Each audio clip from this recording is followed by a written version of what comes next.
ተመልካቾቻችን ከናሁ ቴሌቪዥን የሚያዝያ 28 2018 ዓ.ም የዕለተ ሮብ ዜናዎችን ወደ እናንተ የምናደርስበት ሰዓት ላይ እንገኛለን። ከዜናዎቹ ጋር አብራችሁን ቆየው ረዲት ጌታቸው ነኝ። አብራችሁን ቆዩ።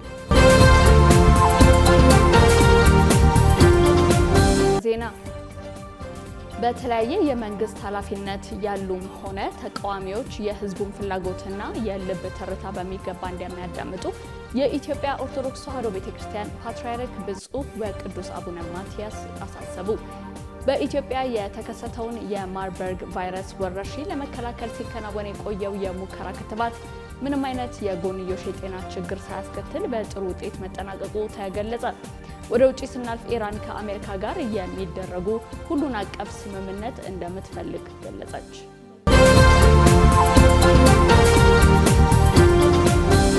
ወደ ቀዳሚ ዜናችን እንለፍ። ርዕሰ ሊቃነ ጳጳሳት አቡነ ማትያስ ለርክበ ካህናት ቅዱስ ሲኖዶስ ምዕላተ ጉባኤ ጥሪ ያስተላለፉ።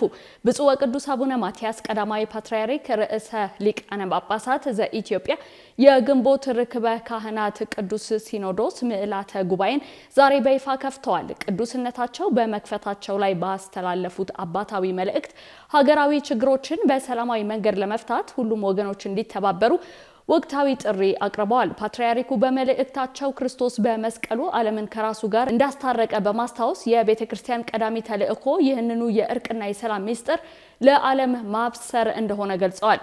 የክርስቶስ መልእክተኞች ተልእኳቸውን በሚጠበቀው ልክ መወጣት ቢችሉ ኖሮ አሁን በዓለማችን የሚታዩ መለያየቶችንና ግጭቶችን በእጅጉ መቀነስ ይቻል እንደነበር አባ ማትያስ ጠቁመዋል።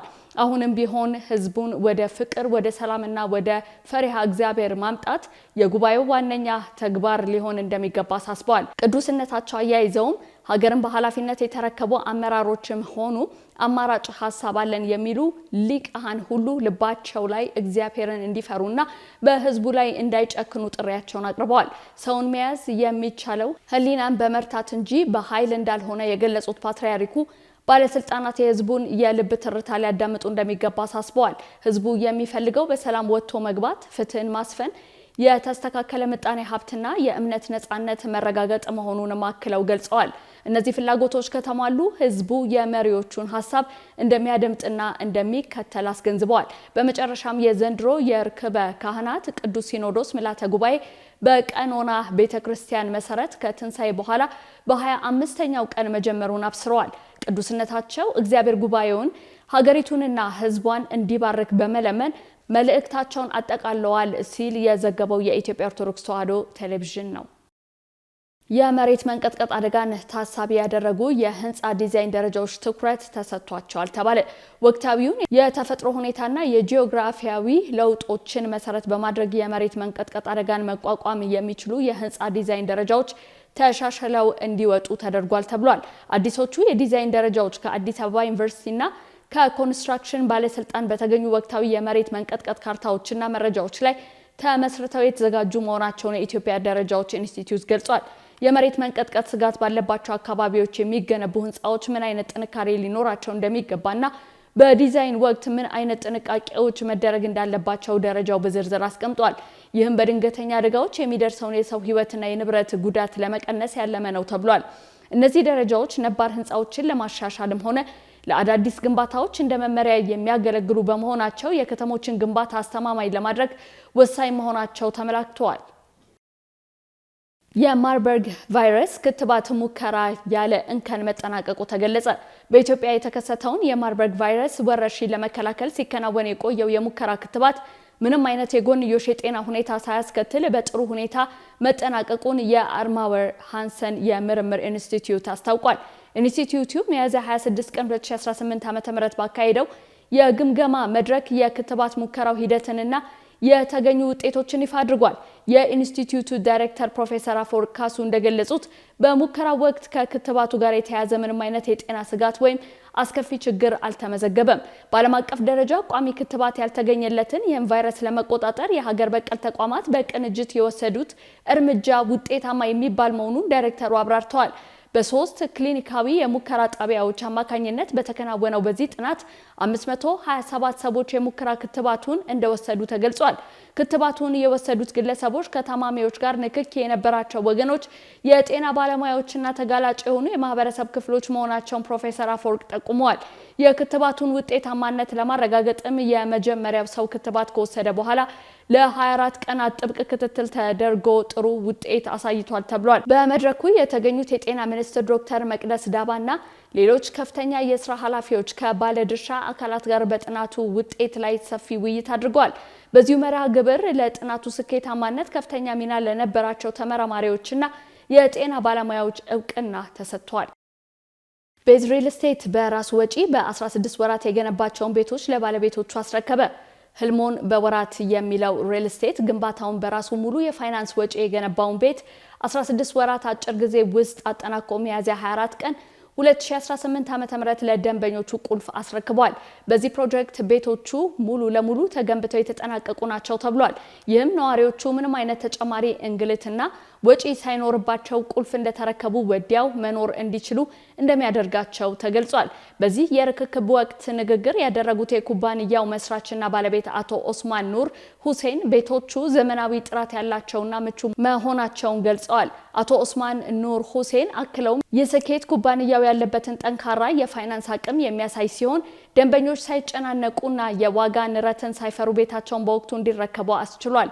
ወደፊትም በሪል ስቴት ዘርፍ የተሻሉ ፕሮጀክቶችን በማቅረብ የደንበኞቻችንን እምነትና እርካታ ለማስጠበቅ እንቀጥላለን ብለዋል። በመሆኑም ሪል ስቴቱ ለደንበኞቹ ያስረከባቸው በ16 ወራት የተገነቡና በዓለም ባንክ አካባቢ የሚገኙ 32 ቤቶች ናቸው። ፕሮጀክቱ የተሟላ መሰረተ ልማት፣ የመኪና ማቆሚያ፣ አረንጓዴ ስፍራዎች፣ 24 ሰዓት የደህንነት አገልግሎትና ሌሎች ዘመናዊ አገልግሎቶችን ያካተተ መሆኑም ተገልጿል። ከተመሰረተ በ2 ዓመታት ያስቆጠረው ቤዝ ሪል ስቴት በኢትዮጵያ የሪል ስቴት ዘርፍ ተወዳዳሪና ተአማኒ ኩባንያ በመሆን ፈጣን ዘመናዊና ጥራት ያላቸው የመኖሪያና የንግድ ፕሮጀክቶችን በማቅረብ እየሰራ ይገኛል ተብሏል። ሚያዝያ 24 ቀን 2018 ዓ.ም ዓለም ባንክ አካባቢ በተደረገው የምረቃና ርክክብ ስነ ስርዓቱ ላይ የመንግስት ኃላፊዎች፣ የቤት ገዢዎች፣ የኩባንያ አመራሮች፣ አጋር ተቋማትና ሌሎች ጥሪ የተደረገላቸው እንግዶች ተገኝተዋል። ዘገባው የባልደረባችን ሀብታም አያሌው ነው። ካሽጎ በየትኛውም ዓለም ሆነው በማንኛውም ሰዓት ለወገኑ የሚደርሱበት ፈጣን የገንዘብ መላኪያ ተከፈተሎ።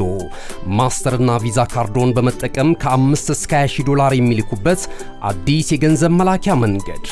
ካሽጎን ለየት የሚያደርገው የትኛውም የገንዘብ ዝውውር በፍጥነት አገልግሎት ከመስጠቱም ባሻገር ለማንኛውም አገልግሎት ምንም አይነት ክፍያ አለመጠየቁ ነው።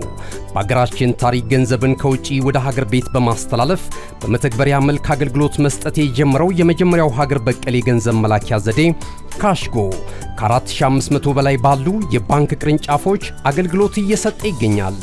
ገንዘቦን በሰኮንዶች ልዩነት ውስጥ ይፈልጉ በአካውንቶ ወይንም በእጆ ቆጥረው የሚወስዱበት ልዩ ዘዴ።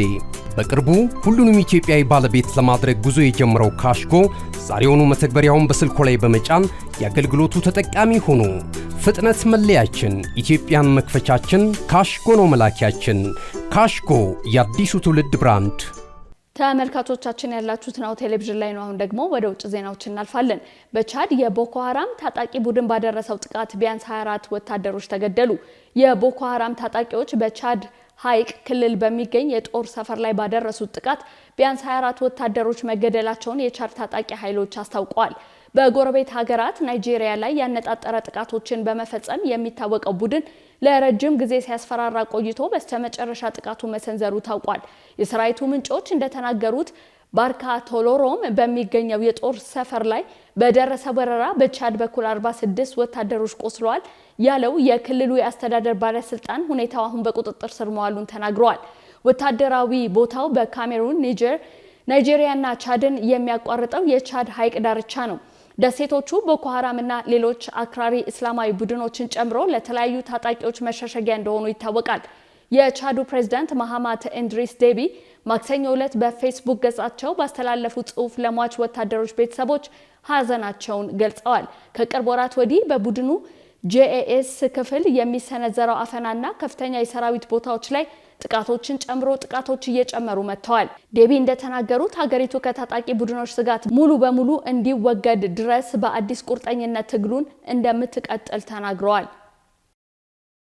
ኢራን ከአሜሪካ ጋር የሚደረግን ሁሉን አቀፍ ስምምነት እንደምትፈልግ አስታወቀች። ኢራን በመካከለኛው ምስራቅ ያለውን ጦርነት ለማቆም ከአሜሪካ ጋር በምታደርገው ድርድር የምትቀበለው ፍትሐዊና ሁሉን አቀፍ ስምምነትን ብቻ እንደሆነ የሀገሪቱ የውጭ ጉዳይ ሚኒስትር ገልጸዋል። ይህ የተባለው ፕሬዝዳንት ዶናልድ ትራምፕ በሂደቱ ላይ ትልቅ መሻሻል መኖሩን በጠቀሱበት ወቅት ነው። በድርድሩ ወቅት ህጋዊ መብቶቻችንንና ጥቅሞቻችንን ለማስጠበቅ የተቻለንን እናደርጋለን ሲሉ የውጭ ጉዳይ ሚኒስትሩ አባስ አራጊቺ በቤጂንግ ከቻይናው ከፍተኛ ዲፕሎማት ዋንግ ዩ ጋር ከተነጋገሩ በኋላ መነጋገራቸውን የኢራን መገናኛ ብዙሃን ዘግቧል። እኛ የምንቀበለው ፍትሐዊና ሁሉን አቀፍ ስምምነት ብቻ ነው ያሉት ሚኒስትሩ ትራምፕ በሆርሙዝ ወሽመጥ በኩል የሚደረገውን የአሜሪካ መርከቦች አጃቢ እንቅስቃሴ ለማቆም ያቀረቡትን ሀሳብ በቀጥታ አልጠቀሱም። ይህ የትራምፕ እርምጃ በሁለቱ ወገኖች መካከል ስምምነት ላይ ለመድረስ እንዲረዳ እንደ ማበረታቻ እየቀረበ ነው። የካቲት 28 አሜሪካና እስራኤል በኢራን ላይ የፈጸሙት የአየር ጥቃት ግጭቱ ከተቀሰቀሰ በኋላ የዓለምን 20% የነዳጅ አቅርቦት የሚያስተላልፈው ይህ የባህር መስመር ተዘግቶ የቆየ ሲሆን ይህ ዓለም አቀፍ የኢነርጂ ቀውስ አስከትሏል። ትራምፕ በማህበራዊ ድረገጻቸው ላይ እገዳው ሙሉ በሙሉ እንደቀጠለ ሆኖ ስምምነቱ ተጠናቆ ሊፈረም መሆኑን ለማየት ፕሮጀክት ፍሪደም የተባለው እንቅስቃሴ ለጥቂት ጊዜ እንዲቆም በጋራ ተስማምተናል በማለት ጽፏል። ይህን የትራምፕን ጽሑፍ ተከትሎ የብሬንት ድፍድፍ ነዳጅ ዋጋ በ1.2 በመቶ ቀንሶ በአንድ በርሜል $108.6 ሆኗል።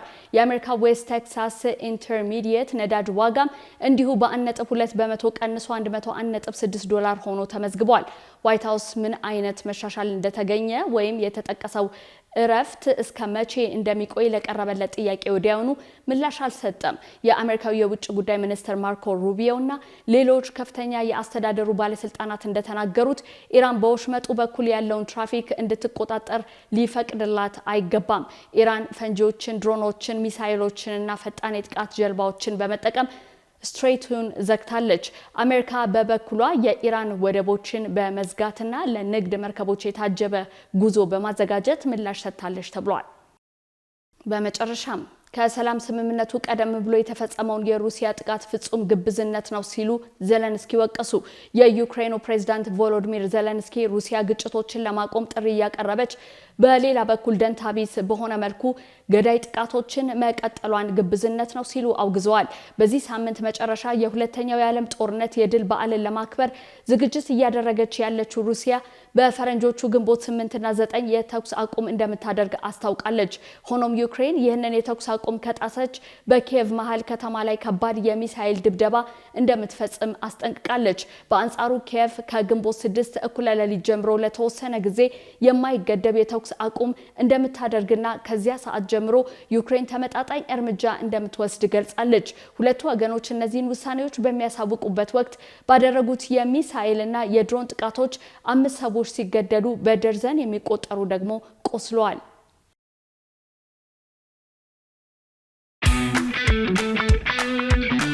እነሆ የምስራች!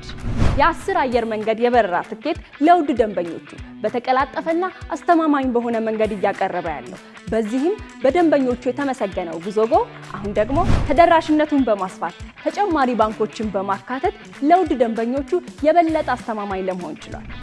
የጉዞጎን አፕሊኬሽን ከአፕ ስቶር ወይም ከፕላይ ስቶር በማውረድ የመነሻና የመድረሻ ከተማዎትን መርጠው ዋጋ አወዳድረው የሀገር ውስጥም ሆነ ዓለም አቀፍ በረራ ማድረግ ካሰቡ የበረራ ትኬቶን ክፍያ በአቅራቢያው በሚገኙ ባንኮች አንድም በአካል በመሄድ ወይም በኦንላይን የክፍያ አማራጮች ክፍያዎትን በመፈጸም የበረራ ትኬቶን በእጅ ያስገቡ።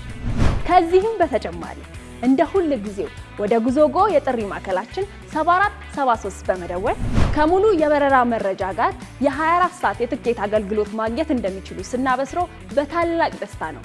ለበረራዎ ጉዞጎ።